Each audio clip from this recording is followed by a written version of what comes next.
The United Kingdom Deputy Prime Minister Dominic Raab has resigned from the government. His resignation follows the conclusion of an investigation into bullying allegations made against him. Dominic Raab has resigned from both the posts of Justice Secretary and Deputy Prime Minister. In his resignation letter, Raab says that he feels duty-bound to accept the outcome of the inquiry, while adding that the report by senior lawyer Adam Tolley-Casey dismissed all but two of the claims levelled against him. Raab accused some civil servants of systematic leaking of fabricated claims, while apologizing for the unintended stress or offence that any official felt during the investigation. The former Deputy Prime Minister claimed the report will encourage spurious complaints against ministers, which will ultimately lead to chilling effect on those driving change in the government. 327,600. Now, according to sources, the report on the findings of the probe has been handed to Number 10 on Thursday morning, and Prime Minister Rishi Sunak has spent hours to carefully consider the conclusions. Senior lawyer Adam Tolley-Casey was responsible to investigate complaints into Raab's behaviour by several civil servants when he was serving as the Foreign Secretary and also the Secretary of Justice. Dozens of people have given evidence to the inquiry. Several colleagues of Raab, who are not part of the investigation, say that he even made a member of the staffer cry. Let me just finish by saying that even at this stage, I sincerely hope China will reconsider its approach. Now, for more on this story, Dominic Raab's resignation, we have our correspondent Alex Isaac joining us live from London. And also on the broadcast is Dr. Nigel Fletcher, a political analyst, who is also joining us live from London. Welcome to the broadcast, both of you. Alex, I want to start with you. We are being told that Rishi Sunak has been handed over the investigation findings and he has also gone through it. So what is the latest you're hearing from 10 Downing? Well, at the moment, there's not much coming out of 10 Downing Street. They are still going through the Tolley document, and it's no doubt that we will see ourselves in the next couple of days as we find out exactly what information has been put in there. Of course, two of those complaints against Dominic Raab were upheld. And he did say, Dominic Raab said himself, that if there was a finding that suggested that he had made any complaints made against him, then he would resign. So it did look like this was an inevitable going to come out of all of this. However, Rishi Sunak now has to make that judgment about what is his next steps. That's his Deputy Prime Minister now that has gone and resigned.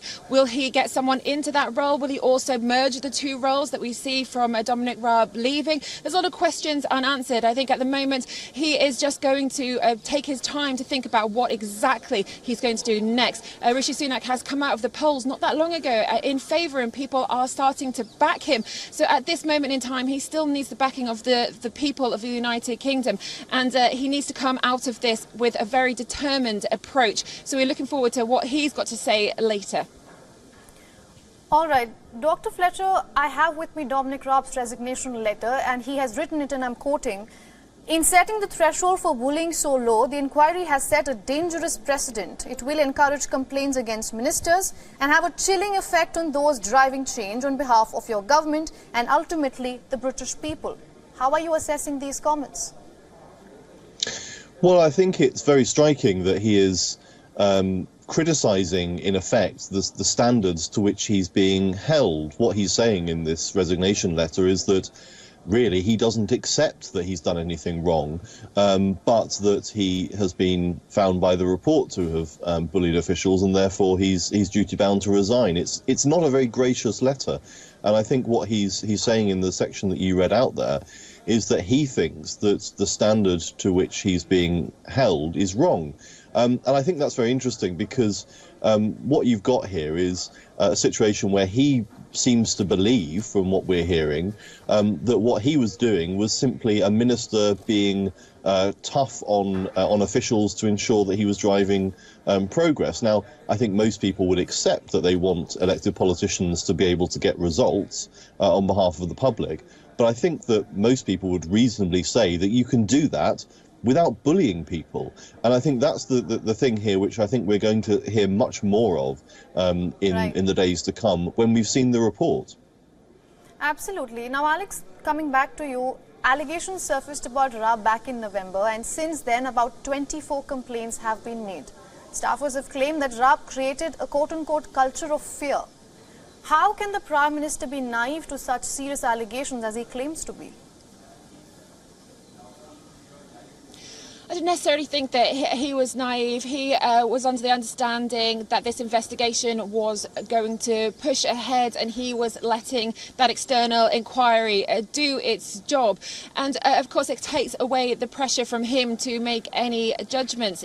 As was rightly said about the resignation letter, Dominic Raab seems quite defiant that in fact he didn't feel what he was doing was bullying. He just felt it was a different way and a different culture. And it will come into the fore that this seems to be the case in many of the government departments. We're seeing something similar in the CBI as well, where those who have been outed and asked to resign, that's because of their claiming bullying with internal, but then these people who are leaving are suggesting that it's just the way of working. So Rishi Sunak probably had this information with it internally, and he didn't want to push it forward himself because he was still trying to fight for his own role as the new Prime Minister and to try and get those priorities and promises that he had trying to get out in the last couple of months. Obviously, this has taken a long time, 5 months since this investigation has started. And for Rishi Sunak, it's actually quite good that it has been slowly progressing, because he's allowed to see, the UK public is allowed to see him grow in his role. And as I said about those polls, it has shown him that he is starting to shine in that position. So whether or not he took the right decision back when this inquiry started, it looks like it did work in his favour. All right, picking on that, Dr. Fletcher, Raab's departure follows Sunak's decision to dismiss party chairperson Nadeem Zahawi over his tax affairs. Do you see a pattern emerging in the Tory party? After UK saw 3 prime ministers in 2 months, the scandals just don't seem to stop. Well, I think that's true, but one thing I think that Number 10 might want to highlight is the fact that Rishi Sunak is clearly being much tougher on standards than his predecessor Boris Johnson was. We had a case then when a minister, Priti Patel, was found to have bullied officials, and Boris Johnson essentially let her off. He didn't require her to resign. So I think we're seeing Rishi Sunak doing what he said he would do, which is to be tougher on breaches of standards. But I think going back to something that Alex said about the culture, I think this is what now is going to become a bit of an argument in politics over the next few days in the fallout from this resignation, that Dominic Raab is going to want to highlight the fact that he thinks that the threshold is too low, and that essentially that he's been held to an unrealistic standard. I think that there's going to be an argument here about the culture in Westminster and in politics about what is and is not acceptable behaviour. I think it's been quite exceptional. We've seen so many, and in my own experience, I know of various people who have who know of the reputation that Dominic Raab has, and indeed know people who've been bullied by him. So I think there is something exceptional there in his behaviour. But I think generally in politics there is perhaps something of a belief that you can be tough, you can behave in a way that would not be acceptable in other workplaces. And I think that's something which I think, given the number of complaints we've had over this case, but also on other ministers, about whether there is a problem within politics and within government about the way that civil servants and officials are treated by ministers. And I think in other areas of life, even in other areas of the public sector, people know that that's not acceptable behaviour. Right. And I think that we would conclude that the threshold for bullying in politics should perhaps be the same threshold as in other areas as well. All right, the chills of the rainy day in London seems to be getting to 10 Downing. But for now, thank you for all those insights, Dr. Nigel Fletcher and Alex Isaac from London. Thank you so much. Thank you.